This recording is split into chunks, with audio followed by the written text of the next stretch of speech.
Même pas peur, même pas mal, comme disent mes petits-enfants.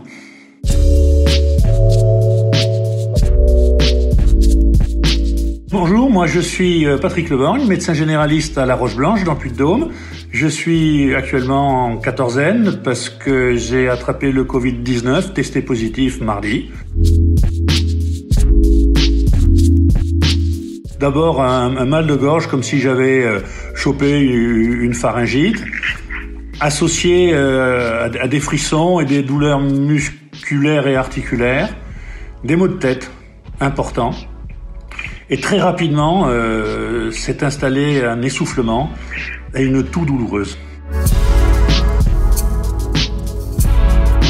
Contrairement au dogme auquel on devrait obéir, j'ai appliqué immédiatement le traitement décrié du professeur Raoult, c'est-à-dire que dès samedi midi, je prenais du plaquenil, donc de la chloroquine, et de l'azithromycine.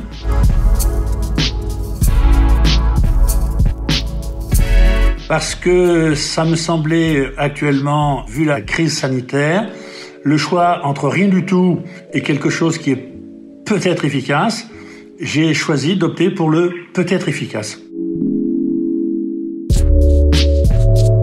Les premiers symptômes sont apparus vendredi dernier, et donc testé positif mardi, et je pense que j'ai été contaminé par un patient le vendredi de la semaine d'avant.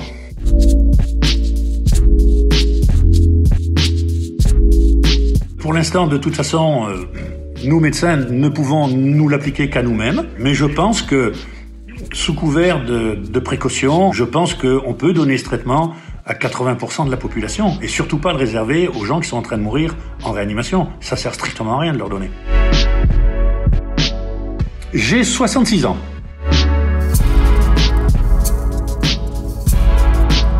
J'ai immédiatement coché que c'était Covid-19 pour la simple raison que les grippes ont disparu aujourd'hui et surtout je suis vacciné. Et sur la brutalité de l'installation, pour moi ça faisait pas l'ombre d'un doute. Non, même pas peur, même pas mal, comme disent mes petits-enfants. Ah, pas du tout, je suis en pleine santé, je suis jamais malade. Aujourd'hui, je vais parfaitement bien, contrairement aux 5 derniers jours.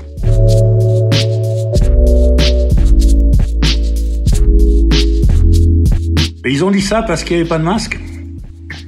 Donc, quand on n'a pas de masque, on dit que ça sert à rien.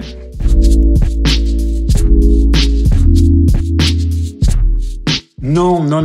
Le vaccin existe pour la grippe et on a des épidémies de grippe quand même, hein.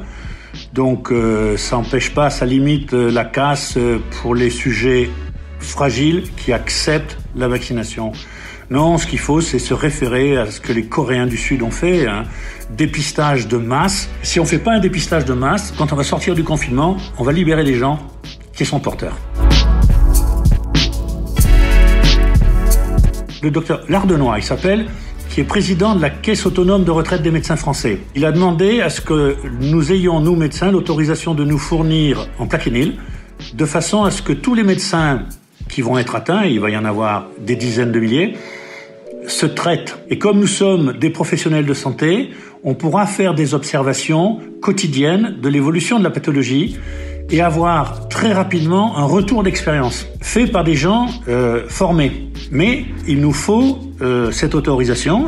Et ce qu'a dit le docteur Lardenois, c'est que là, nous sommes dans une crise sanitaire. Nous ne sommes pas dans une crise politique. Et dans une crise sanitaire, la parole doit rester aux professionnels de santé, pas aux politiques. Nous, ces médicaments, ça fait 40 ans qu'ils sont mis sur le marché, qu'ils sont vendus, on les utilise, on les connaît, on fera pas de bêtises. Il faut faire confiance aux professionnels de santé. Pour l'instant, c'est très bien géré.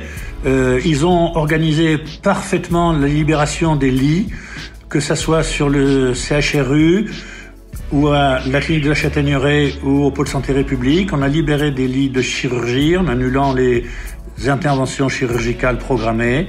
Et là, on a capacité à recevoir beaucoup de patients. Heureusement, jusqu'à présent, on n'en a pas beaucoup d'hospitalisés, et tant mieux. Mais le message à faire passer, c'est surtout donner-leur des masques. Parce que moi, j'ai exercé, j'étais en vacances, j'ai repris mon activité le 2 mars.